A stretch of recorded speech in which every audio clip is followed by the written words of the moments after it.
Hello, everyone. Welcome to the first edition of Tide Pod, a brand new Alabama podcast from Tide Illustrated.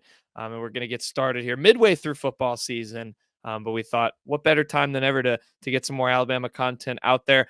My name is Jack Knowlton, of course, of Tide Illustrated, and I'm joined, as I will be every time on this show, by Tide Illustrated managing editor Tony Tsoukalas. Tony, welcome in. New thing we're starting up here. Excited to get it rolling. We'll also have Alabama's lead recruiting analyst, Brandon Howard, with us for most of these shows. He's actually out on the recruiting trail, I guess you could say. So he won't be here for this one. But, Tony, we have a big game ahead of us. Alabama, Tennessee, third Saturday in October. And so, yeah, welcome in. Let's excited to get started and previewing this big one here this Saturday. What a week to kick it off, too. One of the biggest rivalries Alabama has. So I'm excited about this. I'm excited to talk some Alabama sports, and I love the name. We were just talking about this Tide Pod. I'm excited about this podcast. Yeah, on the fly thing. We were just like Tide Pod flows well. We might as well embrace it, roll with it. But yeah, we're gonna get to Tennessee. I think the best way to kind of build up to this game is just to revisit, of course, what Alabama did last week with its win over Arkansas. And Tony, obviously, being at the game, what were your, kind of just first impressions before we maybe dive into some of the stuff Saban said, some of the stuff the players said? What were your thoughts on what was a weird one, but a win nonetheless for Alabama on Saturday? Yeah, I think the joke that I made was, there was that annular eclipse, and it covered, we had 58% coverage, and that's about as much of the game that Alabama showed up at. You had a really strong, 58% of the game. I think, for most of the first half, for the entire first half, and some of that third quarter, Alabama looked like it was rolling. I mean, Jalen Milroe, he looked like he was on his way to another 300-yard game. I think the narrative really changes around Jalen Milroe if he, stacks up back-to-back 300-yard games heading into this game. But, you just saw him fall off the map in the second half, complete, just three passes after the break for what I think 27 yards or something like that. And it's just, the passing game fell off, the running game, without a passing game, Arkansas was able to shut that down. Then Alabama just started making bonehead mistakes, whether it be, unnecessary face masks or jumping offside or false starts or pass interferences that were costly, not wrapping up the quarterback. It just seems like everything went wrong and it unraveled, and it came down to Alabama needed to make a third down stop. And then also, they were finally able to run down the clock, but there was at least a path for a really embarrassing upset for Arkansas, which at one point in the game you just thought had no chance of that happening. But kudos to Arkansas for not giving up. And I think there's two ways you can look at it from an Alabama perspective. One, you have that, I guess, ability to hold on when everything's going wrong. But I think the one that Nick Saban's looking at is they don't really have a killer instinct on this team. This team doesn't really finish teams off, and it doesn't, beat teams down, or, as Nick Saban likes to say, make their ass quit. This team hasn't made an ass quit this season. And I think that's something that's really got to work on. Yeah, it's he had the whole kind of rant to the media about you get nothing if you don't play a complete game, and that seemed to be like the theme of some of his comments afterward. And I want to get to that in a second, but you mentioned Milroe, at least in the first half. It was an ugly scoreline, 24-21, and you talked about all the things that seemed to go wrong. But headed into a big game, let's take a look at the positives for a second. What other players, I guess, stood out to you that maybe made a bit of a statement as much as you could in kind of an ugly second half and an ugly win?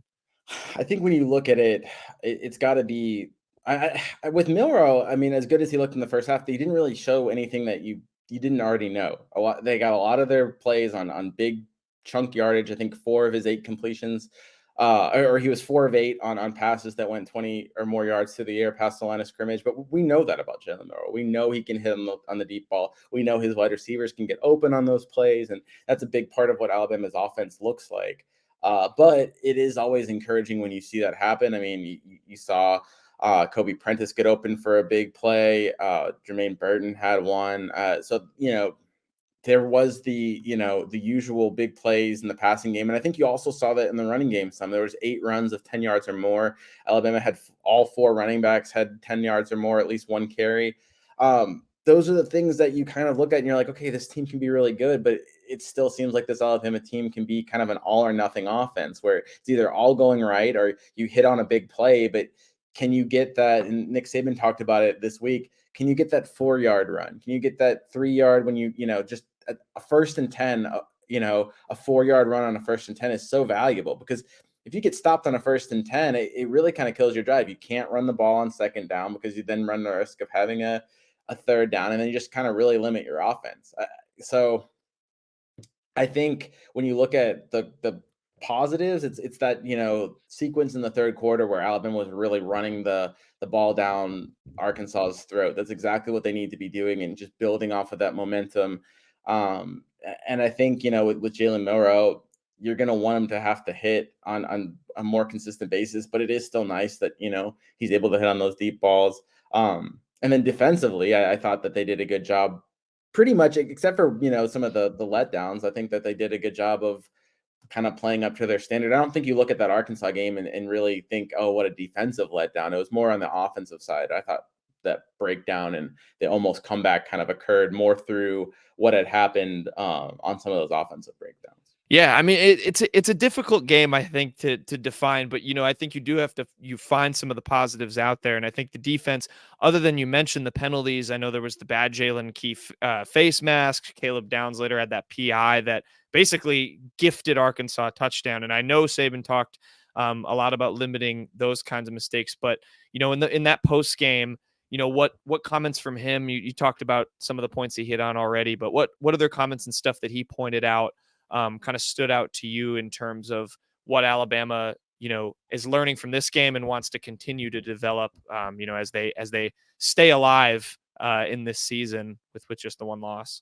Well, that, after that game, and then also just kind of a key theme this whole season has just been kind of finishing and remaining focused. And what he talked about after the game was just finding a way to beat teams. And what he means is just, not, finding a way to kill off games like Alabama, looked like it was going to do until it all kind of fell apart. So I think, he's been stressing that same thing since maybe spring camp. And I'm not sure that, this Alabama team, I guess you would say, like, not to be too cliche, but the light bulb hasn't seemed to kick on yet. I feel like Nick Saban just keeps on saying the same things and it's the same problems. And it's like, oh, leaders need to step up and people need to learn from their mistakes. And it's like, yeah, but we're in week 8 now. You know what I'm saying? Like, and it's like some of these mistakes or some of these, carelessness or inability to kill off the game. I mean, look, the carelessness. Look, you go back to the Texas game. Did they learn off of that? And then not playing up to the opposition. You had the USF game, and they didn't do that. But I don't think they really. Maybe they didn't play up to their opposition against Arkansas, and then they had a game against Texas A&M that they almost threw away, and then they almost threw away a game against Arkansas as well. So it's like, are they really learning these lessons that Nick Saban's saying, or are they just kind of the same team and they're just, getting by on their talent every week? And I just don't know if they're going to be able to make these mistakes maybe this week against Tennessee or, in 2 weeks against LSU, or, if they make it to Atlanta, Georgia. I don't think you can keep on making these mistakes. So Nick Saban can say all this stuff all he wants. His players have to respond. They've got to listen. They've got to soak this stuff up, and they've got to actually follow these words. He talked a lot this week about, just the importance of experience and then also confidence. And so, like, learning from your mistakes, but also having the confidence to communicate those lessons to your fellow teammates. And I think that says stuff about both the younger players, like a Caden Proctor who's struggling. Well, if Caden Proctor's struggling, they need somebody like a Tyler Booker or JC Latham to kind of help him out. Or if somebody in the secondary is struggling, I think you need somebody that you count on, like a Kool-Aid McKinstry or somebody like that, to kind of step up and show them their reins. And I think it kind of builds off of itself on that. So that's kind of been the message this week, and a little bit of the message after the game. And I think that's just been the overall mantra of this season so far. Yeah, they might be the only team that can, still be, number 11 in the country and feel that unsatisfied with where their potential final spot is or where their, best football can be, because I don't think, I think it's safe to say we haven't seen it just yet, and you're going to have to see it, like you said, with some of these games coming up, including this week, against the Volunteers. With what Saban, that's a good segue too. With what you said, he kind of started to talk about this week in terms of the particulars, whether Saban or any of the players hit on it. Um, you know, on the field, obviously, mentality is a whole thing of in itself, and playing up and finishing a game off and all that. But what does Alabama need to do personnel wise, and just with each side of the ball? What are you looking for that needs to show up this week against Tennessee if they want to avoid a loss here in back-to-back seasons? Well, you're going up against one of the best pass rushes in the SEC and shoot in the country. I would say that they have to do a better job of pass rushing. That seems, or pass protection. That seems to be the obvious answer. But I mean, they've been getting by with giving up 4 sacks a game, since the Texas game, and I don't see a world where Alabama doesn't give up at least 4 sacks in this game. But you know, limit that the best you can. I don't know if you're just going to magically see Caden Proctor or Elijah Pritchett just, turn into this, solid left tackle. So I think you're going to have to kind of live with what you have there. But any kind of improvement from that would be huge. I think, this is a different Tennessee team than the one that played Alabama last year, just like it's a different Alabama team. But this Tennessee team's obviously kind of based on the ground where, I mean, Tennessee tore Alabama apart through the air.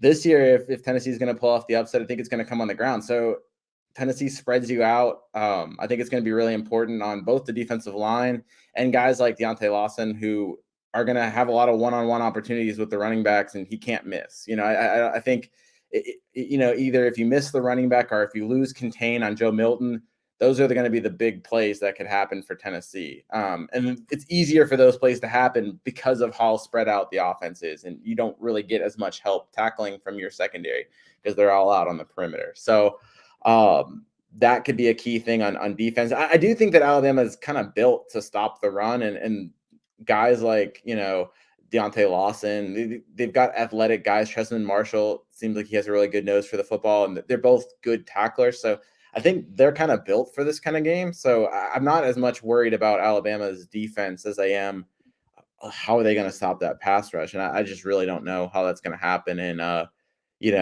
I think limiting mistakes, one thing that, Jalen Milroe didn't turn the ball over too much. It's not like, they threw those costly interceptions as was the case against Texas.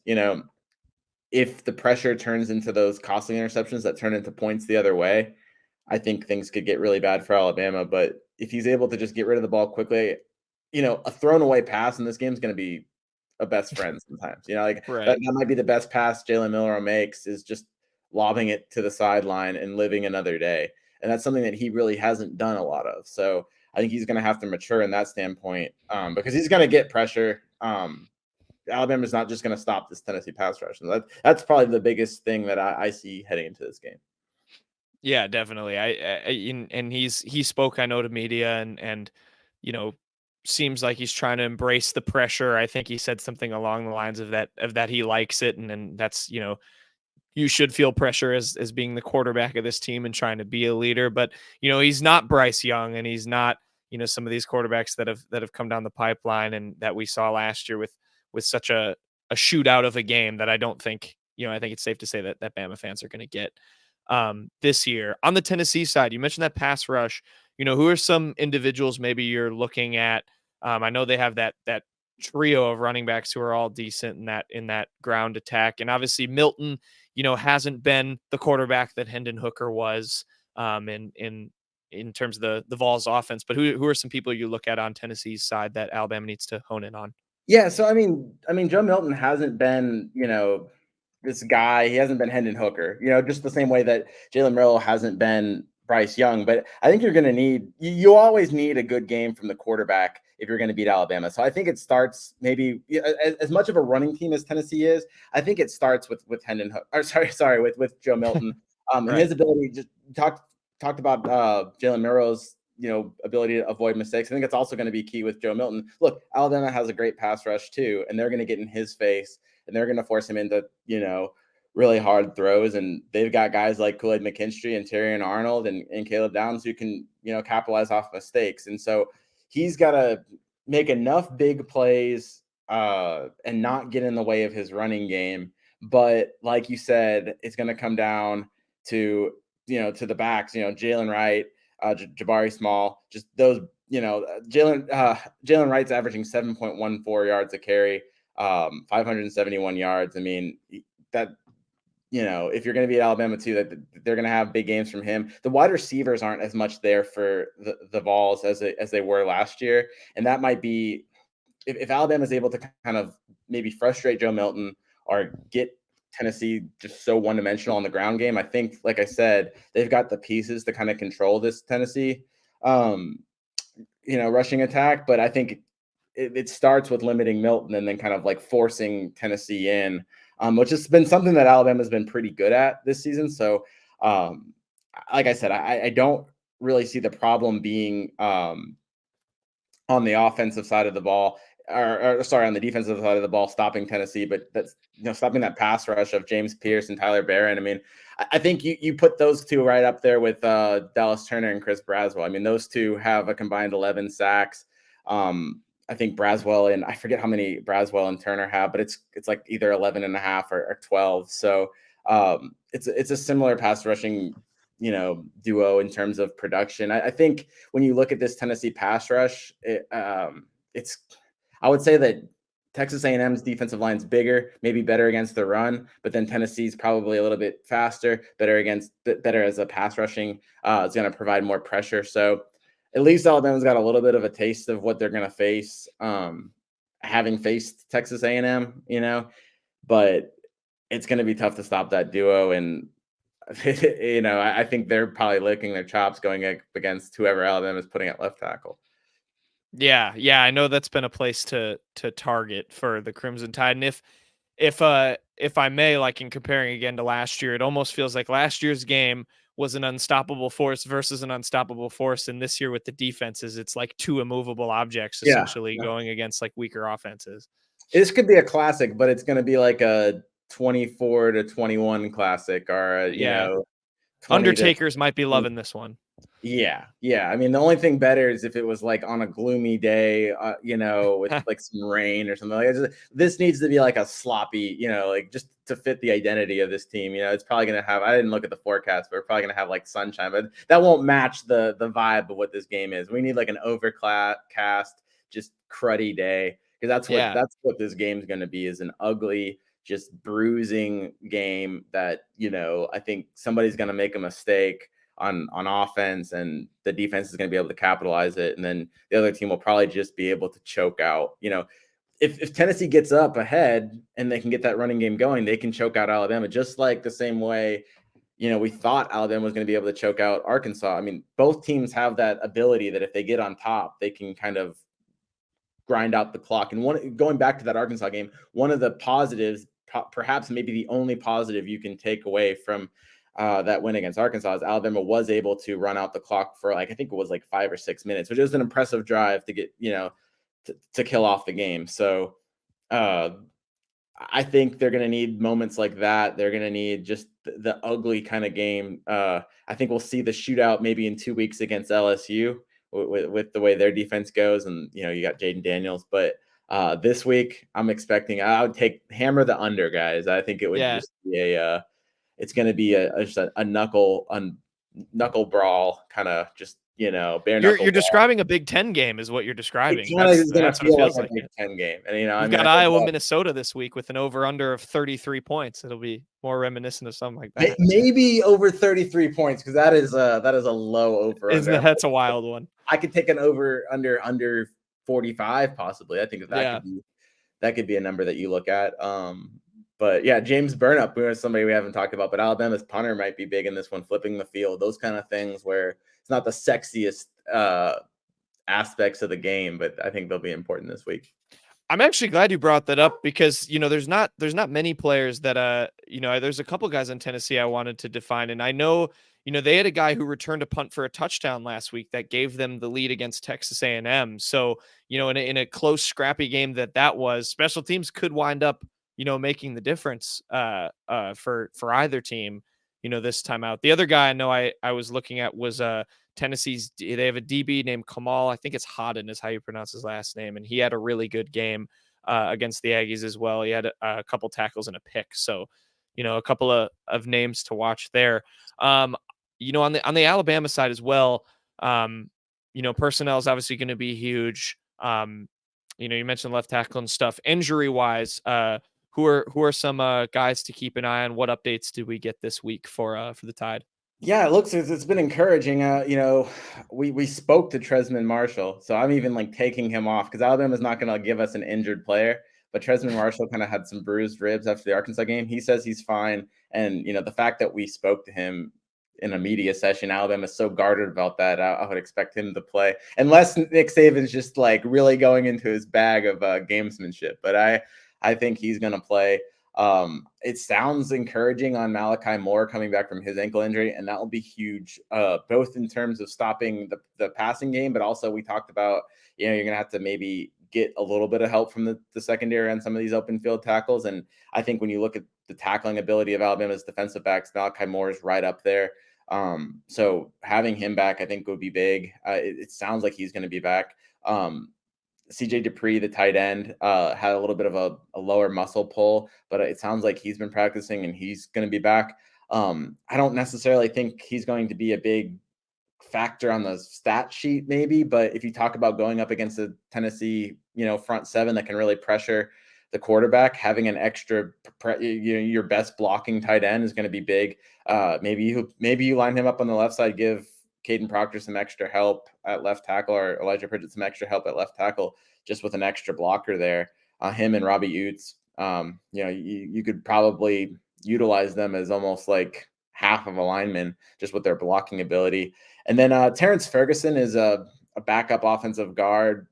He'll be able to give Alabama more possibilities on the line when he returns. He's coming off of a high ankle sprain he suffered against Ole Miss. I'm not sure he's available. Nick Saban talked about how that takes a while to get back, and you have to be able to create or have the right amount of force to drive off the line, and that's kind of tough on an ankle. I'm not sure if Alabama's going to test them. I'm not sure if they're really going to need to, because unless they really shake up their offensive line, they don't necessarily need to put in another guard. They've got Tyler Booker, and it looks like Jaden Roberts has been good in his first two starts of his career the last 2 weeks. So, but I think he's on the mend. I don't know if he plays. I think he'll probably be available for LSU in 2 weeks. But that's about your injury report right there. That's at least the people that have been talked about. So I think Alabama should be in a pretty good, they should be pretty healthy. That being said, it is week 8 and Alabama hasn't had a bye week. So nobody's really 100% healthy heading into this game. There's going to be a lot of guys that are banged up. And it's going to be a game where, Nick Saban talked about, you got to kind of reach deep inside yourself to pull out that best performance, because it's tough. You talk about the fourth quarter program in the offseason and, why does Alabama do all that grueling stuff? A lot of it's mental, and a lot of it's being able to perform when you're just tired. And there's going to come a time during this game, especially we talked about it being a, kind of a just brawl of a game and a muscle and an arm wrestle of a game. I think Alabama's going to get tired in this game, and they're going to have to kind of dig deep to pull out a victory. And so whether they're, you're listed as healthy or listed as, probable or whatever, you're going to be banged up heading into this game, and it's going to be something where it's going to take a lot of grit to get through. Yeah, for sure. And I know you mentioned, like, with Malachi Moore in particular, he was someone, the way you put it to me was like, if the Arkansas game was Tennessee or LSU, he maybe would have played. It's one of those things to just get him right. And that is key with a later bye week for sure in your season. And that probably can't come soon enough for a lot of those guys, like you said, to get healthy. But yeah, the mental toughness will be huge. And where this team's at. It's a good litmus test, I feel like, with just, you had the weird game against Arkansas. You've been kind of, crawling through the season, and now it's like, all right, you're 11 in the country, and every game matters. I mean, even just if you could like put that into context, like what a win means and what a loss means. I think Alabama fans maybe understand that already, but with just how big this game is already as a rivalry, and we know how big it was last year. Doesn't feel like it has the same implications, but for Alabama with that Texas loss, it certainly does. I mean, Nick Saban's not going to want to hear this, but a loss, it's basketball season in Tuscaloosa. I mean, really, Yeah. Alabama plays for national titles, and yeah, sure. I think if you lose to Tennessee, it's an East opponent. You could still have all your tiebreakers again. Your other losses to Texas, so it's out of the conference. So you still have all your tiebreakers with the SEC West teams, and you pretty much control your destiny to go to Atlanta, and that would be nice and play for an SEC championship. But that's not what Alabama suited up for this season. They wanted to be a title-winning team, and you already had your one get out of jail free card with the loss to Texas, and now you don't have any margin of error. If you want to make the college football playoff, you got to win out. So first and foremost, I mean, from national title implications, it's boom or bust for the rest of the season. But I think also, this Tennessee rivalry, the third Saturday in October, it's been a streaky rivalry. And I think Alabama fans know that. And it's one of those things like you don't want to give Tennessee momentum in this rivalry because say you lose this game, then, you come back next year. Now it's in Knoxville. Do you lose again? Is it 3 straight? I mean, does Tennessee, become the rival? Now, I say that now I don't even know what college football is going to be. Are we going to lose this? We haven't even talked about that, but are we going to lose? Right. This That's a good rivalry? point. Yeah. I sure hope not. Restructuring. But assuming this rivalry stays on the docket, you don't want to give Tennessee the momentum. You don't usually see Alabama lose back-to-back years to teams. They normally handle these redemption games pretty well. And these next 2 weeks, I think, will be interesting because they're two of the hardest games Alabama will play. And they lost both of them last year. And it's like, how are they going to respond? And, you start talking about, I hate the whole, is the dynasty dead? Is Nick Saban? Because I think it's just such an instant reaction. I don't think we're ever going to there's not going to be a direct moment. It's like, okay, the dynasty's dead. Alabama's terrible now. It's like, that's not the way it happens. Right.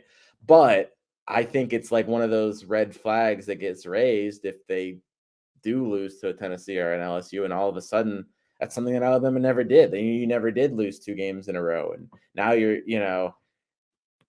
looking a lot more beatable. Alabama already looks a lot more beatable this year, but there's certain things that, I don't know, you almost just take for granted that they're going to have this redemption game. They're going to come back against a Tennessee. Well, they've got to prove that. They can't just rest on their laurels or, oh, this is what they've done in the past. Because we've seen this team can't do that. This team can't just win on reputation. I think there's other Alabama teams that could have let their foot off the gas a little bit against Arkansas and done a lot better. And I think that was a good reminder of that's not who this team is. This team can probably win a national title, but it's going to have to claw its way past the finish line, where there's been Alabama teams that have, almost coasted at times and then came up big when it mattered. This team's going to have to fight the entire way. And that's tough. That's tough for any college football team. And, these are still amateur athletes, and it's tough to get that right mindset every single week. But this is a team that it has to have everything going for it to be a national title contender. Definitely. And it has to understand the importance of all these games, not only from, a rivalry perspective, but what it means for their season. Like you're done if you lose, you mentioned it becomes basketball season. You lose a lot of the interest of the fans because, that's what they demand is perfection and national titles. I do want to ask, because I know we got some fun quotes from the players, and you just wrote this story, with the big part of this tradition, being the whole lighting of the cigars. You eat the fine a little bit, as I know some teams do for storming the field and whatnot. You eat the fine, you have the winning team light up the cigars. And you wrote an article recently, you compared a lot of these players, a couple of Alabama's bigger players, to the types of cigars. Can you just talk about that story and maybe that tradition and what these players have said about it? Yeah, I'm really thankful for Reagan Starner, the co-owner of R&R Cigars, for kind of playing ball with me, because I pitched him this idea and I was like, look, you might think this is really dumb. I don't know. Can we kind of do this? Can we compare? I want to compare each Alabama player, or a selection of Alabama players, to their cigar equivalent. And he played ball with it. So we've got some spicy cigars, some big cigars that will knock you on your ass for JC Latham. We've got some that, I made the joke that the one will kind of talk back to you, and we gave that one to Jermaine Burton. So we have one for Nick Saban. I made a joke. There's an Andalusian bull. Everybody, cigar smokers will know that, a lot of people want that, especially for this game or a big time. Well, R&R doesn't have Andalusian bulls. So I made the joke that that's Bryce Young because everybody wants him back, but you're going to have to live without him. But I did have a lot of fun with that one, and just kind of like comparing Alabama players to cigars. I'd love to see if any of the Alabama players saw it and what they thought of their Maybe they comparison. go out and get that cigar if they get it Maybe ready. maybe they will. Maybe they will. I should have gotten with R&R and made like a Tide illustrated package of like 10 cigars. You could buy like a box. There you Uh, go. with Marketing. the whole team. Yeah. So maybe if you want to send in a picture of the Tide illustrated collection, maybe we can come up with a prize for you guys. Yeah, if anyone's so tweet at the Tide Illustrated Twitter if you have like I have the Will Reichert cigar for this game or whatever. Yeah, that could be fun. And like I know the players, what have the players said? Because I know some of them. I think it was like Tresman Marshall, who obviously transferred from Georgia, like just discovered that whole thing, and that they seem to get excited about that in terms of like helping them lock into the game to be able to enjoy that tradition.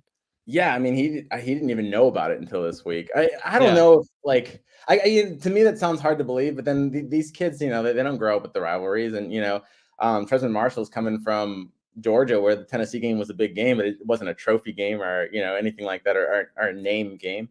So I think it's a big deal. I also think that this game matters a lot more to these players, after they lost. I mean, it had been 15 years. These kids were I did a story the year before about what these kids were doing the last time the Tennessee won before last year. And they were all like going to Halloween and like there were pirates and Power Rangers and stuff like that.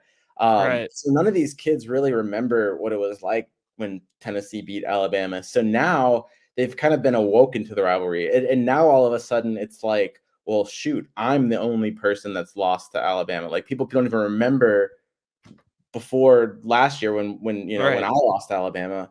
Like people don't even remember the last time that Tennessee beat Alabama. So I want to get that off of my off of my resume or mark, or get that off my chest. So I think that means a lot to them, and you take for granted. I think a lot of the Alabama fans was like, oh, this is just, or sorry, a lot of the Alabama players were just like, oh, this is the game where we smoke cigars at the end. Well, once you see the other team smoking the cigars and you have to run off the field, I think it means a little bit more to be smoking that cigar. It's not just like, oh, okay, this is what we do on the third Saturday of October. It's like, shoot, it's a lot different when you don't have that cigar and you have to watch somebody else smoke it. So I do think that, for the players that are just finding out, it's a nice quirk to the rivalry, but then to the players that have been a part of it, especially some of the in-state kids who are, talk to Kool-Aid McKinstry, and even as an in-state kid, he really didn't know the rivalry too much. For him, his family was mostly divided between Alabama and Auburn, so that was his rivalry. He knew about the Tennessee rivalry, but it wasn't big for him. But I'm sure it's a lot bigger now that he experienced being on the losing side of it, kind of the pain of watching that other team smoke the cigar, just having that stain on his history of a Crimson Tide career. I think he probably wants to get that back, and so I think there's a lot of players like that they're going to mean a lot more. And if they do get to smoke this victory cigar, it'll be a little bit sweeter this year. Definitely. Speaking of sweet cigars, no one wanted to make like a Kool-Aid flavored one. I don't know how that would go over, but just for We the did not give him a Kool-Aid flavored cigar, nor do I know if there's a Kool-Aid flavored I cigar. doubt it. I mean, Yeah, but you never know. I mean, they're like one of the yeah, cigars we had was like kind of like had notes of like sweet tea. So I mean, like, it's close. yeah, we gave him the Padron Damaso, Churchill, Connecticut cut. It's a good cigar. It's one of the best cigars we've had, and it's a sweeter cigar. And the thing we said about it was it's a sweet cigar that's a bit nutty. And if you know Right. that Kool-Aid McKinstry, he's a bit nutty. I mean, this guy is famous for in high school, and I think he still does, brings the Chucky doll to games as his persona. So, and then that Damaso also kind of has a little bit of a pepper note at the end, and obviously he has a little bit of spice and pepper to him as well. So,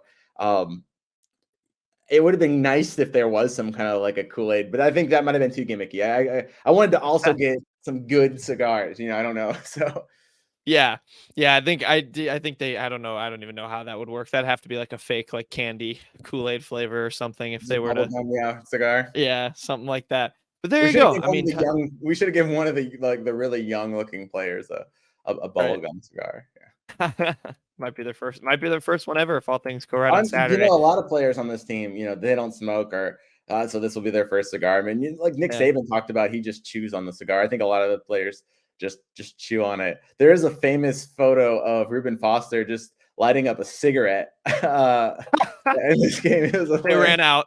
Yeah, he's just that was a wild team, but yeah, it's funny, and I think the players kind of really embrace it. It's they come out of the locker room, and you can just especially on the road when you're interviewing them right by the locker room. I mean, it is like a cloud of smoke that just rolls out of Right. the locker room. So it's kind of it's a fun, quirky rivalry. And if you're at the game, I mean, you'll see whether it's from the visiting section or the Alabama section, it'll be more noticeable if it's the Alabama section. But there'll be like a cloud of cigar smoke that you're not allowed to smoke in Bryant-Denny Stadium. But I think people kind of turn a blind eye in this game. Yeah. They wave that like just like they eat the fine. You said it might start as a sunny day, but it might turn overcast if everything There you go. There you go. goes well. But yeah, look at that. I mean, you get great Bama coverage and info about cigars on Tide Illustrated. Everyone go subscribe. I mean, what more could you want? Yeah, okay, so final thoughts, and then I want to get a score prediction from you on how you think this game will go, and then just your final thoughts on what to expect in this third Saturday in October rivalry. I think, like I said, it's going to be a slugfest. It's going to be close. And I think these are two really similar teams. I think you've got inconsistent quarterbacks that can make plays. You've got capable running games. You've got front sevens that are just deadly. And I think that, they're offenses that can go dormant for a long period of time and then hit you with a big play. So I expect it to be a close game. There's not going to be a lot to separate the two teams. I'm going to go 26-21 Alabama. And I think a lot of the reason why I'm going is just because it is in Bryant-Denny Stadium. And if it is close, you're going to want to have that kind of, that home field advantage, that comfortability. There's going to be a lot of adverse situations. So if you can have little factors like the crowd noise, and normally that doesn't make a difference, but if you're dealing with a crashing front seven, or just you're trying to establish momentum on offense, I think having that extra boost of it being at home, and then also just the extra boost of it being a redemption game, I think that might be enough to put Alabama over the edge. But I mean, I could see it going, if I'm picking Alabama, it's more 60-40 or 55-45 than it is, a total confidence in Alabama. I could definitely see a situation where Tennessee could win this game just because I think that they're really even teams. Yeah, I think you said it really well, and I agreed. I think the home field advantage could ultimately make the difference for Alabama. It's going to be a game of inches. I went 28-17, a little bit wider of a score margin, but I think that's assuming all really goes right for Alabama on Saturday, which you never really know. It's going to be fine margins when Tennessee comes to town here in just a couple of days. To end things off, Tony, I want to do. I'm going to call this segment Tide Trivia. I'm going to give you a trivia question. You and Brandon, when Brandon's on this, we'll both get to try and answer it. I know you guys are kind of Bama savants, so I hopefully this isn't too easy, too hard, but this one is on the Tennessee Bama rivalry. So here you go. So obviously last year, game in Knoxville, Tennessee managed to win, so it's coming back to Tuscaloosa this year. This rivalry was played in Tuscaloosa 3 times in 1913, 1928, 1930, before it then switched to Birmingham and was played there for a while. So I ask you, what year did the game return to Tuscaloosa and was played back then? Yeah. I don't know. I really don't know. Because and like Alabama fans might hate me for this, but I did go to Alabama. But I grew up in a suburb north of Houston, Texas, and I didn't know my Alabama history before that. I'm gonna guess somewhere in the 90s, because I do know that some of these kind of like, I'm gonna go like 97, just blind guess. Okay, 97. Final answer. Sure. I don't think it's right, but yeah. You were very close. 1999 was the Okay. first year All it right. came Yeah. back to Tuscaloosa. Tennessee won that game at 21-7. T. Martin was the quarterback for the Volunteers, and Andrew Zhao. I have Wow. Andrew's never out. heard of Andrew Zhao. But yeah, he was the QB for Alabama. They won 21-7 as part of a big streak at that time for Tennessee. They were on a tear in the late 90s, early 2000s over Bama. So something, of course, the Crimson Tide will be looking to avoid, as Tony mentioned. Getting the double on Alabama is not what the Crimson Tide fans will want. Any final thoughts, Tony, before we send it off? Just keep it locked into Tide Illustrated, man, because I think we're going to have a lot of good coverage from the game, and it'll be an exciting one. I'm sure that there's going to be a lot of storylines that formulate from a game like this. Both with just like the redemption factor and just with how close these teams are, and just the way that they've been playing lately, where they've kind of both had some close games. So I'm expecting some good storylines to come out of this one on Saturday. Won't be the shootout it was last year, but still is obviously going to be a big game of inches, I think, on Saturday as well. So yeah, like Tony said, subscribe to Tide Illustrated, subscribe to this channel, Tide Pod. We're going to be running this for the rest of football season through basketball, and we love the name, so we want to keep it going. So for Tony and myself, we'll sign off. Everyone enjoy the Alabama-Tennessee game. We'll come back next week during the Tide's bye week. We're going to talk, I think, a little basketball and then do a little midseason just recap, deep dive. We'll have Brandon back for that one as well. So hope everyone enjoyed the game, and we will see you next time.